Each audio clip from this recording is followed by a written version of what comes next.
بعض اعمال وہ ہیں کہ مرنے کے بعد بھی ان کا ثواب ملتا رہتا ہے۔ انسان کا جب انتقال ہو جاتا ہے تو انتقال ہوتے ہی اس کا نامہ اعمال بند ہو جاتا ہے۔ البتہ بعض اعمال اور بعض چیزیں ایسی ہیں کہ مرنے کے بعد بھی ان کا ثواب نامہ اعمال کے اندر لکھا جاتا رہتا ہے۔ جیسا کہ اگر کوئی آدمی دنیا میں علم سکھا کر گیا ہے، اپنے شاگرد چھوڑ کر گیا ہے یا کتابیں لکھ کر گیا ہے، تو جب تک لوگ اس کے علم سے فائدہ اٹھاتے رہیں گے اس کو مرنے کے بعد بھی ثواب ملتا رہے گا۔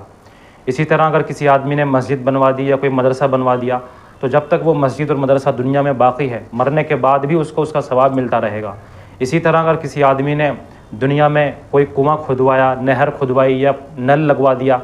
تو جب تک ان چیزوں سے لوگ فائدہ اٹھاتے رہیں گے اس کا ثواب اس مرنے والے کو مرنے کے بعد بھی ملتا رہے گا۔ اسی طرح اگر نیک صالح اولاد چھوڑ کر گیا ہے تو جب تک وہ اولاد مرنے کے بعد اس کے لیے دعائیں کرے گی تو اس کا ثواب اس کو مرنے کے بعد بھی ملتا رہے گا۔ تو حاصل یہ ہے کہ اگر آدمی دنیا کے اندر بھلائیوں کے کام کر کے گیا ہے اور ایسے کام کر کے گیا ہے جس سے لوگ اس کے مرنے کے بعد بھی فائدہ اٹھا رہے ہیں تو جب تک لوگ ان چیزوں سے فائدہ اٹھاتے رہیں گے مرنے کے بعد بھی اس کو ثواب ملتا رہے گا۔ تو اللہ تعالیٰ نے جب تک ہمیں دنیا میں بھیجا ہے، جب تک بھی ہماری زندگی ہے، ہم نیک کام کریں، بھلائیوں کے کام کریں اور دنیا میں ایسے کام ضرور کر کے جائیں کہ مرنے کے بعد بھی ان کا ثواب ہمیں ہمارے نامہ اعمال کے اندر لکھا جاتا رہے۔